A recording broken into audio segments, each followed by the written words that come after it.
Welcome to my channel child growth point. আজ আমি এমন একটা বিষয় নিয়ে কথা বলতে চাই যেটা প্রায় সব বাড়িরই নিত্যদিনের যুদ্ধ। বাচ্চা খেতে চায় না, ঠিক তো? প্লেটের সামনে বসে কান্না, মুখ ঘুরানো, এক লুকমা মুখে নিয়ে আধ ঘন্টা, আর মায়ের মাথার ভেতর শুধু একটাই চিন্তা, না খেলে কি হবে। আমরা তখন কি করি?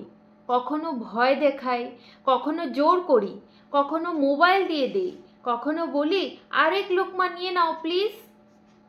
এই পুরো যুদ্ধটা দিনের পর দিন চলতেই থাকে।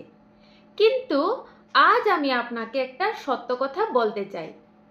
বেশিরভাগ সময় কি হয়, বাচ্চা খেতে চায় না, সমস্যাটা খাবারে নয়, সমস্যাটা খাওয়ানোর অভিজ্ঞতায়।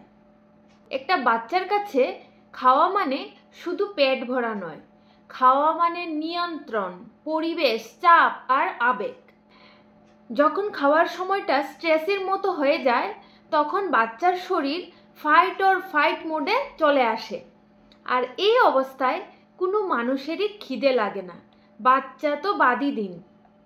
আমরা অনেক সময় বুঝি না, খাওয়ার সময় যদি বাচ্চা ভয় পায় তাহলে তার ব্রেইন বলে এখানে খাওয়া সেফ না, তখন সে মুখ বন্ধ করে। এটা কিন্তু জেদ নয়, এটা বডি রেসপন্স। অনেক মাই বলেন ও ক্ষুধা পেলে ঠিকই খাবে। কথাটা আংশিক সত্য, কথাটা কিন্তু কিছুটা সত্য।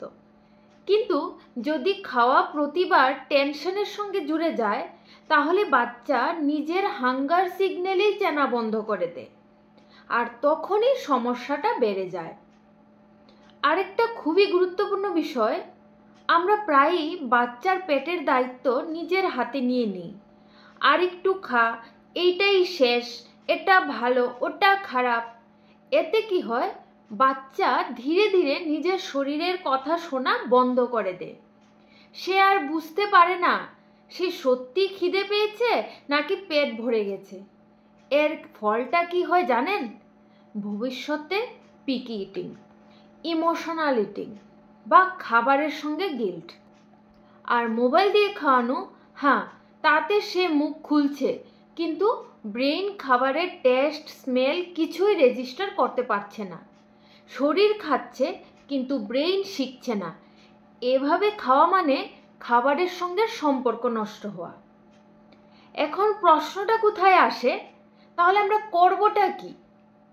প্রথমেই একটা কথা মনে রাখুন, একটা খাবার বাদ পড়লে বাচ্চা নষ্ট হয়ে যায় না, কিন্তু খাওয়া নিয়ে প্রতিদিনের যুদ্ধ ওর মনে গভীর ছাপ ফেলে। খাওয়ার সময়টা আনন্দের হলে খাওয়াটা নিজে থেকেই আসবে। আপনি খাবার দেবেন, কতটা খাবে সেটা বাচ্চা ঠিক করবে। এই ছোট জায়গায় কন্ট্রোল ছেড়ে দিতে পারলে খাওয়া নিয়ে 50% সমস্যা এমনিতেই কমে যাবে। আরেকটা বিষয়, বাচ্চা যদি খেতে না চায় তার মানে এই না যে সে আপনাকে চ্যালেঞ্জ করছে। খুব সম্ভব সে ক্লান্ত, সে ইমোশনালি আপসেট। আমরা যদি আগে ইমোশনটা দেখি, খাবার পরে আসে। খাওয়া মানে ক্যালোরি নয়, খাওয়া মানে কানেকশন। যে বাচ্চা খাওয়ার সময় নিরাপদ বোধ করে, সে ধীরে ধীরে নিজের রিদমটা খুঁজে পায়।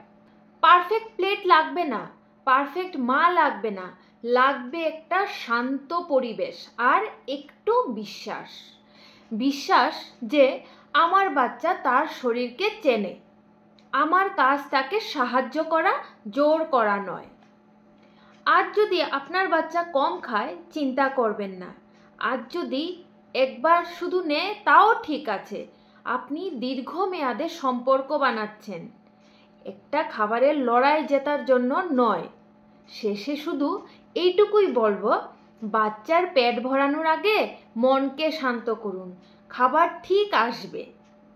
নমস্কার, ভালো থাকবেন।